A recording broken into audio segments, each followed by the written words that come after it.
सूर्य ग्रहण। हरिओम। सूर्य ग्रहण ग्रहण ब्रह्मांड के रहस्यों से भरी हुई एक अद्भुत घटना है।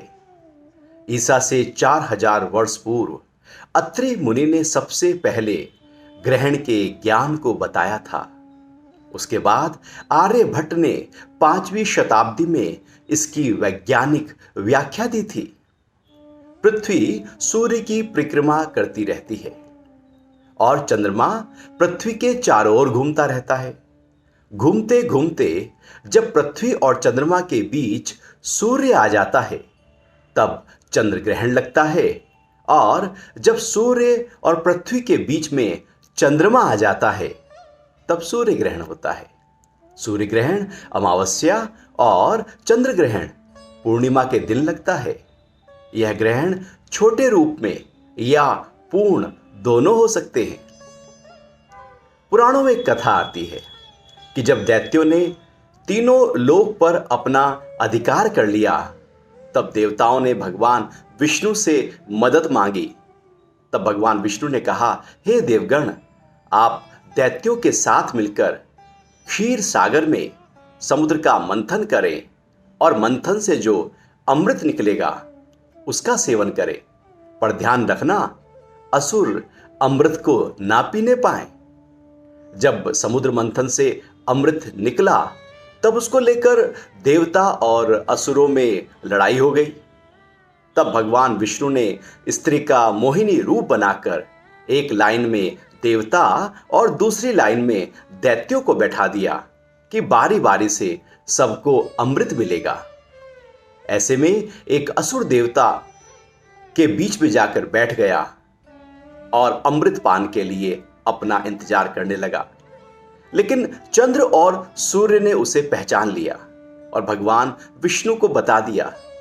तब तक अमृत असुर के गले तक पहुंच गया था।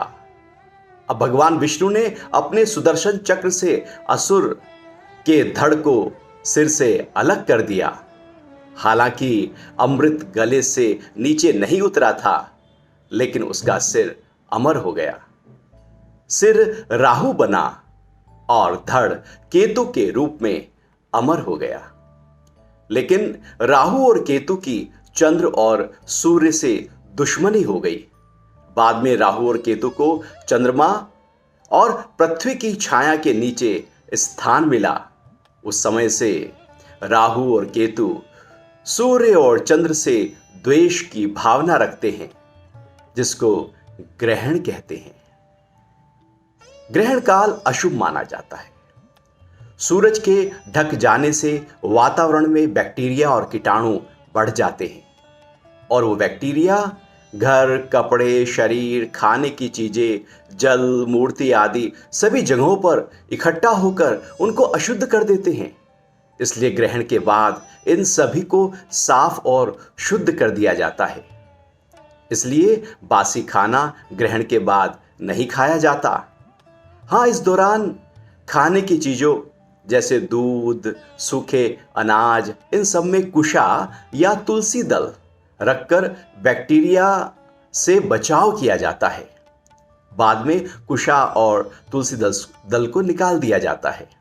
ग्रहण के बाद बर्तनों को मांजना, स्नान करना, दान देना, पूजन और यज्ञ करना और मंदिरों में रखी हुई मूर्तियों को स्नान कराकर शुद्ध किया जाता है। बैक्टीरिया की अधिक मात्रा के कारण तेल लगाना, सोना, श्रृंगार करना, मलमूत्र त्याग करना, संभोग करना, बाल काटना व दांत मांजना आदि यह कार्य नहीं किए जाते। गर्भवती महिलाओं को सब्जी काटना, कैंची व चाकू का प्रयोग करना व कपड़े सिलने से मना किया जाता है। ग्रहण के दौरान ध्यान, मंत्र जाप व भजन कीर्तन करना अच्छा रहता है, क्योंकि इस समय मन शीघ्रता से एकाग्र हो जाता है।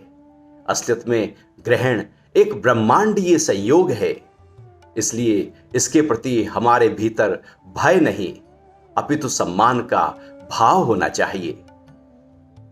हरिओम।